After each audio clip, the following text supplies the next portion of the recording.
Assalamualaikum warahmatullahi wabarakatuh. Halo semuanya, welcome back to my YouTube channel.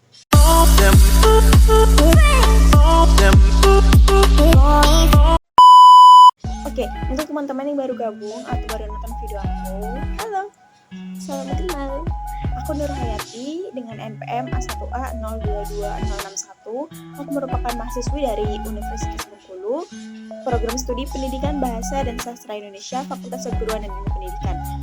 Video ini dibuat untuk memenuhi tugas pengelolaan pendidikan dengan dosen pengampu Bapak Dr. Muhammad Kristiawan MPD.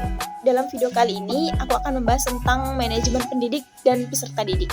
Oke, jadi manajemen pendidikan ini adalah merupakan suatu kegiatan merencanakan, mengelola, dan mengorganisasikan serta mengkomunikasikan sumber daya pendidikan atau yang dimaksud dengan pendidik agar dapat berjalan atau melaksanakan tugas dan tanggung jawabnya secara efektif dan efisien dengan maksud untuk mencapai tujuan pembelajaran atau tujuan pendidikan sebagaimana yang sudah dicantumkan dan sudah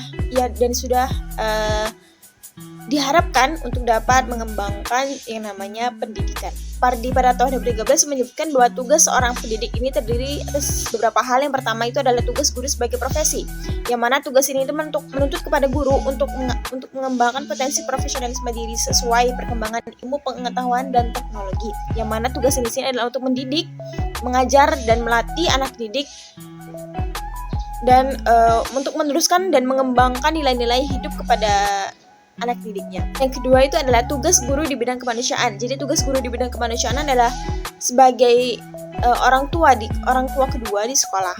Nah, sebagai orang tua di sekolah, guru itu harus tampil sebagai idola yang dapat menarik simpati siswa. Guru dapat memotivasi siswanya untuk secara aktif melakukan kegiatan belajar di kelas maupun di luar kelas serta secara mandiri di rumah. Yang ketiga di sini adalah tugas guru di bidang kemasyarakatan. Tugas guru di bidang kemasyarakatan adalah mendidik dan mengajar masyarakat untuk menjadi warga negara yang bertanggung jawab dan menjunjung tinggi nilai moral, sosial maupun keagamaan dan menjadikan anggota masyarakat ini sebagai insan pembangun. Kemudian yang akan kita bahas selanjutnya itu adalah kewajiban dari pendidik. Kewajiban pendidik dalam Undang-Undang Nomor 20 Tahun 2003 itu yang pertama itu adalah menciptakan suasana pendidikan yang bermakna, menyenangkan, kreatif, dinamis dan dialogis.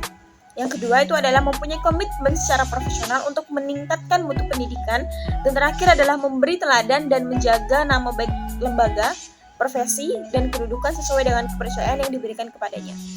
Kemudian yang akan kita bahas selanjutnya di sini adalah hak dari pendidik, di mana hak pendidik ini juga tercantum dalam Undang-Undang Nomor 20 Tahun 2003. Yang pertama ini adalah penghasilan dan jaminan kesejahteraan sosial yang pantas dan memadai. Kemudian yang kedua di sini adalah penghargaan sesuai dengan tugas dan prestasi kerja. Kemudian yang ketiga adalah pembinaan karir sesuai dengan tuntutan pengembangan kualitas. Selanjutnya itu adalah perlindungan hukum dalam melaksanakan tugas dan hak atas hasil kekayaan intelektual. Kemudian yang terakhir adalah kesempatan untuk menggunakan sarana, prasarana, dan fasilitas pendidikan untuk menunjang kelancaran pelaksanaan tugasnya. Oke, next selanjutnya di sini ada peran dari pendidik. Yang pertama itu adalah guru sebagai pendidik. Guru itu adalah sebagai pengajar, sebagai pembimbing, sebagai pelatih, sebagai penasehat, sebagai model dan teladan, sebagai korektor, sebagai organisator, sebagai motivator, fasilitator, sebagai pengelola kelas, sebagai mediator, dan sebagai evaluator. Next, materi selanjutnya di sini adalah penguasaan kompetensi pendidik. Supardi pada tahun 2013 ini mengemukakan kompetensi pendidik itu terbagi menjadi beberapa hal. Yang pertama itu adalah penguasaan kompetensi dasarnya. Kemudian pada penguasaan kompetensi dasar ini ada 10 kompetensi versi CBTE yang kemudian oleh Departemen Pendidikan Nasional ini dijadikan sebagai profil kompetensi dasar guru di Indonesia. Yang pertama itu adalah menguasai bahan, kemudian mengelola program pembelajaran, mengelola kelas, menggunakan media atau sumber belajar, kemudian menguasai landasan kependidikan, kemudian ada mengelola interaksi pembelajaran, kemudian mengenal fungsi dan pelayanan bimbingan dan penyuluhan, kemudian yang ke-9 itu adalah mengenal dan menyelenggarakan administrasi sekolah, dan terakhir adalah memahami prinsip-prinsip dan menafsirkan hasil-hasil penelitian guna keperluan pengajaran. Kemudian yang kedua itu adalah penguasaan kompetensi pedagogik, yaitu kompetensi tentang kepribadian ataupun sosial dan profesionalnya. Oke, kemudian di sini ada materi tentang rekrutmen dan seleksi guru dan staf. Yang pertama itu ada tentang kriteria dasar seleksinya. Yang pertama itu harus rasional, ilmiah, objektif, berpedoman pada laporan analisis pekerjaan dan rencana perekrutan pegawai, kemudian harus efisien dan efektif, dan selanjutnya itu adalah memperhatikan peraturan dan ketentuan yang berlaku, kemudian dilakukan secara objektif dan jujur, dan terakhir adalah dilakukan dengan profesional. Kemudian kedua itu adalah cara dan metode seleksinya. Yang pertama itu ada seleksi persyaratan administrasi, kemudian pengetahuan umumnya, seleksi psikologi, kemudian seleksi wawancara, dan terakhir adalah seleksi referensi. Kemudian selanjutnya itu adalah tujuan rekrutmen dan seleksi guru dan staf. Yang pertama itu adalah untuk menetapkan kebutuhan rekrutmen organisasi masa sekarang yang akan datang, hubungannya dengan perencanaan sumber daya manusia dan job analysis. Kemudian yang kedua itu adalah untuk meningkatkan sejumlah calon pelamar kerja dengan biaya minimum. Kemudian untuk membantu meningkatkan angka keberhasilan dari proses seleksi dengan menurunkan sejumlah pelamar kerja yang bermutu rendah atau yang bermutu tinggi. Jelas. Kemudian untuk membantu menurunkan kemungkinan pelamar kerja yang setelah direkrut dan diseleksi akan hengkang dari sekolah. Dan untuk memenuhi tanggung jawab organisasi bagi program tindakan persetujuan dan hukum lain serta kewajiban sosial. Kemudian untuk mengawali identifikasi dan menyiapkan pelamar kerja potensial yang akan menjadi calon pegawai yang sesuai. Dan terakhir adalah untuk meningkatkan keefektifan organisasi dan individu untuk mengevaluasi keefektifan teknik dan pencarian rekrutmen yang beragam dari semua jenis pelamar kerja. Oke, kita lanjut ke materi yang selanjutnya, yaitu adalah tentang manajemen peserta didik. Jadi manajemen peserta didik sini adalah suatu penataan atau pengaturan segala aktivitas yang berkaitan dengan peserta didik, yang mulai dari masuknya peserta didik sampai dengan keluarnya peserta didik tersebut dari suatu sekolah. Oke, kemudian di sini ada langkah perencanaan dan kebijakan penerimaan peserta didik. Yang pertama itu yang akan kita bahas adalah langkah-langkah perencanaan. Yang pertama itu tentunya harus ada forecasting, kemudian objektif, policy, programming, prosedur, schedule, dan budgeting.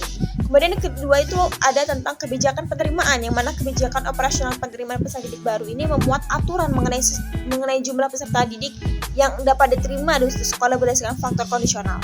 Nah, faktor ini meliputi daya tampung kelas barunya, kriteria mengenai siswa yang dapat diterima, anggaran yang tersedia, sarana daripada sarana yang ada, kemudian ada tenaga kependidikannya, jumlah peserta didiknya yang tinggal di kelas itu berapa, dan lain sebagainya. Oke, next di sini ada sistem dan kriteria penerimaan peserta didik baru. Yang pertama itu adalah sistem penerimaannya. Jadi di sini ada dua sistem yang biasanya dilakukan dalam sekolah dalam proses penerimaan peserta didik baru. Yang pertama itu adalah sistem dari promosi, yang mana di sini peserta didik ini tidak melakukan seleksi tes atau lain sebagainya. Kemudian ada sistem seleksi, yaitu dapat digolongkan menjadi 3 macam, yaitu yang pertama di sini ada seleksi berdasarkan dan kemudian ada sesuai dengan PMDK, dan ketiga itu adalah seleksi berdasarkan tes masuk. Kemudian di sini ada kriteria penerimaan. Jadi kriteria penerimaan di sini ada 3 acuan. Yang pertama itu adalah acuan patokan, kemudian acuan norma yang berdasarkan daya tampung sekolah. Oke, next di sini ada rekrutmen dan orientasi peserta didik baru. Di sini kita yang akan kita bahas pertama adalah rekrutmennya, yang mana dalam merekrut peserta didik baru ini sekolah ini harus membentuk yang namanya panitia penerimaan, kemudian ada rapat penerimaan peserta didik baru, kemudian ada pembuatan, pengiriman ataupun pemasangan pengumuman, kemudian ada pendaftaran peserta didik barunya, baru ada seleksi, kemudian ada rapat penentuan peserta didik yang akan diterima, kemudian pengumuman lagi, kemudian baru yang terakhir itu adalah daftar ulang. Pembahasan terakhir di sini yang akan kita bahas adalah orientasi, yang mana orientasi ini ada memiliki tujuan dan juga fungsinya. Untuk tujuan dari orientasi sendiri ini adalah untuk mengenal diri sendiri, mengenal lingkungan sekolah, dan mampu beradaptasi dengan lingkungan baru dan mentaati peraturan sekolah. Kemudian untuk fungsi orientasi ini ada terbagi menjadi 3, yaitu fungsi bagi peserta didik, bagi personalia sekolah dan tenaga kependidikan, dan terakhir adalah bagi peserta didik senior. Oke, kayaknya segitu dulu video kita kali ini. Untuk teman-teman yang ingin mengetahui lebih jauh nih tentang pendalaman materi pada materi kali ini, teman-teman bisa join di link yang udah aku taruh di link description box. Kalian bisa mengevaluasi diri di sana karena aku sudah menyantumkan beberapa soal untuk melatih kemampuan daya ingat teman-teman sekalian. Terima kasih sudah nonton. Stay terus video aku selanjutnya. Bye bye. Assalamualaikum warahmatullahi wabarakatuh.